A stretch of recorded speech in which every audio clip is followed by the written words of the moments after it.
Hello everyone, welcome to my channel. In this video, we will talk about Battle of Bidara and Battle of Buxar. पहले हम video में flow chart की मदद से समझते हैं कि अभी तक हमने कौन कौन सी वॉर्स देख ली है और हमें आगे क्या क्या वॉर देखनी है। तो बंगाल की हम बात करें तो हमने बैटल ऑफ प्लासी देख ली है, और अगर हम साउथ इंडिया की बात करें तो हमने कार्नेटिक वॉर्स देख ली है। बैटल ऑफ प्लासी हमने लास्ट वीडियो में देखी थी। बैटल ऑफ प्लासी में क्या होता है, जो बंगाल के नवाब है सिराजुद्दौला और ब्रिटिशर्स, उनके बीच में लड़ाई होती है जिसमें सिराज हार जाते हैं और ब्रिटिशर्स जीत जाते हैं। तो ब्रिटिशर्स के इन्फ्लुएंस से मीर जाफ़र को नया नवाब बना दिया जाता है। तो उसके आगे की स्टोरी हम आज देखेंगे, जो कि है बैटल ऑफ बेडारा। तो मीर जाफ़र है इसमें इसमें ब्रिटिशर्स है और इसमें डच ईस्ट इंडिया कंपनी है। तो अब हम कॉजेज़ देख लेते हैं यहाँ पे बैटल ऑफ बेडारा के, जिसको हम बैटल ऑफ चिंसोरा भी बोलते हैं। Mir Jafar was a puppet king and was bound to fulfill the demands of English. But later on, he started becoming authoritative and he wanted to expel Britishers. He joined hands with Dutch East India Company to help him expel the British and establish themselves as the leading commercial company in Bengal. So, जो Britishers है, after battle of Plassey यहाँ पे मीर जाफ़र को नवाब बना देते हैं और वो चाहते हैं कि Mir Jafar as a puppet king बैठा रहे और हम जो भी ऑर्डर दे वो उसको पूरा करते रहे।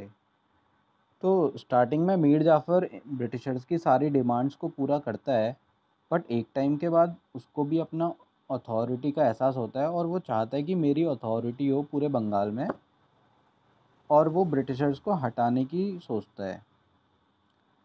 तो इसी में आगे वो डच ईस्ट इंडिया कंपनी के साथ हाथ मिला लेता है और उनसे बोलता है कि आप हम मेरे को मदद करो ब्रिटिशर्स को हटाने में यहाँ से, और मैं आपको बदले में यहाँ का लीडिंग कमर्शियल कंपनी बना दूँगा बंगाल की। तो यहाँ पे डच जो है वो एडवांस करते हैं हुगली रिवर के लिए, और यहाँ पे चिंसोरा में मिलते हैं ब्रिटिशर्स। तो यहाँ पे बैटल ऑफ चिंसोरा होती है, जिसमें ब्रिटिश जो है वो डिफीट कर देते हैं डच को अंडर कर्नल फ्रांसिस फोर्ड, और यहाँ पे फोर्स करते हैं डच को कि वो यहाँ से वापस चले जाएं। तो अब यहाँ पे डच तो हार गए, तो मतलब मीर जाफ़र की भी हार हो गई एक तरीके से। तो यहाँ पे मीर जाफ़र को मुर्शिदाबाद भेज दिया जाता है। अभी वो नवाब है, बट उनको मुर्शिदाबाद भेज दिया जाता है, और मीर कासिम जो इनके सन इन लॉ है मीर जाफ़र के, उसको डिप्टी सूबेदार अपॉइंट कर दिया जाता है। पर अब मीर कासिम चाहता है कि वो नवाब बने। तो 27 सितंबर 1760 को मीर कासिम और कलकत्ता काउंसिल के बीच में एक ट्रीटी साइन होती है, जिसमें वो प्रॉमिस करता है ब्रिटिशर्स को कि वो ब्रिटिश ईस्ट इंडिया कंपनी की सारी की सारी फाइनेंशियल प्रॉब्लम्स को दूर कर देगा। तो इसके बाद 14 अक्टूबर 1760 को कंपनी जो है मार्च करती है मुर्शिदाबाद के लिए, जहाँ पे मीर जाफ़र रह रहा है। तो जैसे ही मीर जाफ़र ये देखता है कंपनी को आते हुए, तो मीर जाफ़र जो है अपनी गद्दी छोड़ देता है मीर कासिम के लिए। तो यहाँ पे मीर कासिम को नया नवाब बना दिया जाता है बंगाल का। तो बैटल ऑफ बेडारा यहीं पे ख़त्म हो गई। अब नेक्स्ट हम देखेंगे बैटल ऑफ बक्सर। तो हम फिर से फ़्लो चार्ट में देखते हैं कि बैटल ऑफ बेडारा भी यहाँ पे कंप्लीट हो गई है और मीर कासिम को नवाब बना दिया गया है। तो हम बंगाल की बात करें तो अभी तक हमने बैटल ऑफ प्लासी देख ली है, बैटल ऑफ बेडारा देख ली है।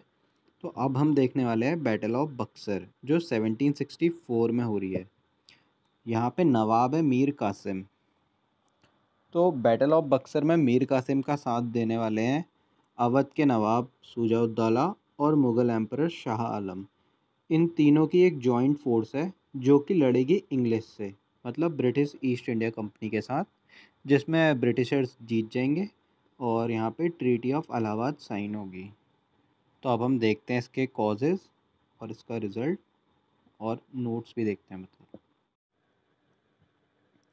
तो अब हम कुछ कॉजेज़ देखते हैं जो कि बैटल ऑफ बक्सर को लीड करेगा। So first one is after battle of Bedara Mir Qasim paid back by giving zamindari of Burdwan, Midnapore and Chittagong to the company. जो मीर कासिम है वो बैटल ऑफ बेडारा के बाद यहाँ पे ब्रिटिशर्स को ज़मींदारी राइट्स दे देते हैं बुर्दवान के, मिदनापुर और चित्तगोंग के। और उसके बाद जो मीर कासिम है वो डिसाइड करता है टू चेक मिसयूज़ ऑफ दस्तख्त, क्योंकि यहाँ पे इन मिसयूज़ से जो इंडियन मर्चेंट्स है उनको लॉस हो रहा था, क्योंकि उन्हें फुल टैक्स देना पड़ रहा था, बट जो ब्रिटिशर्स थे वो टैक्स नहीं दे रहे थे।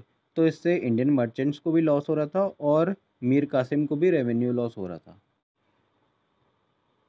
तो मीर कासिम यहाँ पे इनलैंड ड्यूटीज़ को बंद कर देता है, जिससे कि इंडियन मर्चेंट्स और ब्रिटिश मर्चेंट्स दोनों ही सेम पेज पर आ जाते हैं, और जो इंडियन मर्चेंट्स को लॉस हो रहा होता है वो भी बंद हो जाता है लॉस होना। तो यहाँ पे ब्रिटिशर्स को ये बात अच्छी नहीं लगती है, और जो ब्रिटिश ऑफिशियल्स होते हैं वो मिसबिहेव करते हैं यहाँ पे नवाब से और नवाब ऑफिशियल से। तो यहाँ पे नवाब को पता तो चल जाता है कि मेरे स्टेप से ब्रिटिशर्स कंफर्टेबल नहीं है और वो कुछ ना कुछ ज़रूर करेंगे।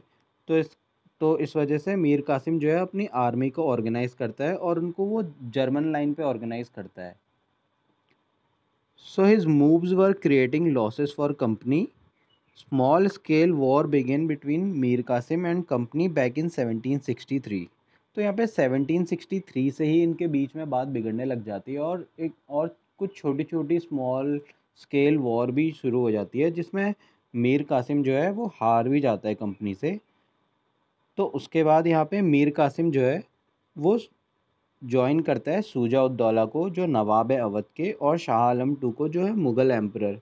क्योंकि मीर कासिम तो एक बार हार चुका है कंपनी से, तो वो जाता है शुजा-उद-दौला और मुग़ल एम्परर के पास और उनको उनसे हेल्प मांगता है और उनको बोलता है कि अब मैं बंगाल तो थोड़ा बहुत हार ही गया हूँ, बट अब हमें एक वॉर करने की ज़रूरत है। अगर हम अभी वॉर नहीं करेंगे तो पहले मैं हारूंगा, फिर उसके बाद अवध आपके हाथ से आएगा, उसके बाद मुग़ल एम्परर भी आपके हाथ, मतलब मुग़ल एम्पायर भी आपके हाथ से चला जाएगा। तो यहाँ पे ये तीनों एक जॉइंट फोर्स बनाते हैं और यहाँ पे ये लड़ाई करेंगे आगे ब्रिटिशर से। तो अब मीर कासिम ने कन्विंस कर लिया है शुजा-उद-दौला और शाह आलम को, और इन्होंने एक जॉइंट फोर्स बना लिया है, जो कि अब ये लड़ेंगे ब्रिटिश ईस्ट इंडिया कंपनी से, जिसको लेड कर रहे हैं हेक्टर मुनरो। तो यहाँ पे बैटल ऑफ बक्सर में लड़ाई होती है British East India Company versus joint force of Mir Qasim, Shuja-ud-Daula and Shah Alam two. तो ये एक फ़ोटो है हेक्टर मुनरो की, और यहाँ पीछे वॉर हो रही है, ये देखिए, British East India Company versus Mir Qasim, Shuja-ud-Daula और शाह आलम की जॉइंट फोर्सेस की। So it was a closely fought battle in which English won decisively. British became the de facto ruler of Bengal, Bihar and Odisha. British यहाँ पे मीर जाफ़र को वापस नवाब बना देते हैं, और यहाँ पे मीर जाफ़र की डेथ के बाद निज़ाम-उद-दौला को ये थ्रोन पे बैठा देते हैं, और यहाँ पे बैटल ऑफ बक्सर कंप्लीट हो जाती है, जिसमें ब्रिटिशर जीत गए हैं। और यहाँ पे एक ट्रीटी साइन होगी जिसको हम बोलेंगे ट्रीटी ऑफ इलाहाबाद 1765। तो ये ट्रीटी ऑफ इलाहाबाद की फ़ोटो है, जो कि साइन हुई शुजा-उद-दौला और ब्रिटिशर्स के बीच में, और शाह आलम टू और ब्रिटिशर्स के। तो अब हम देखते हैं क्या क्या एग्रीमेंट हुए ट्रीटी ऑफ इलाहाबाद में। तो यहाँ पे शुजा-उद-दौला एग्री करते हैं कि he will surrender Allahabad and Kora to emperor Shah Alam two, and emperor has to reside at Allahabad under company's protection. मतलब शुजा-उद-दौला कोरा और इलाहाबाद को एम्परर शाह आलम टू को सरेंडर कर देंगे, और जो शाह आलम टू है वो इलाहाबाद में रहेंगे under company's protection. Shuja-ud-Daula has to pay ₹50 lakh to company as war indemnity.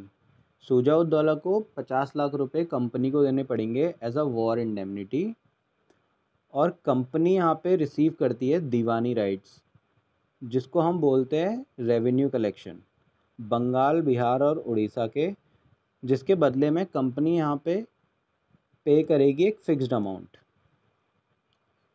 And British Awadh offensive and defensive alliance, यहाँ पे जो ब्रिटिश है और अवध है, मतलब अवध मतलब शुजा उद्दौला नवाब ऑफ अवध, यहाँ पे एक ऑफेंसिव और डिफेंसिव अलायंस साइन कर लेते हैं, जिसको हम सब्सिडरी अलायंस भी बोल सकते हैं।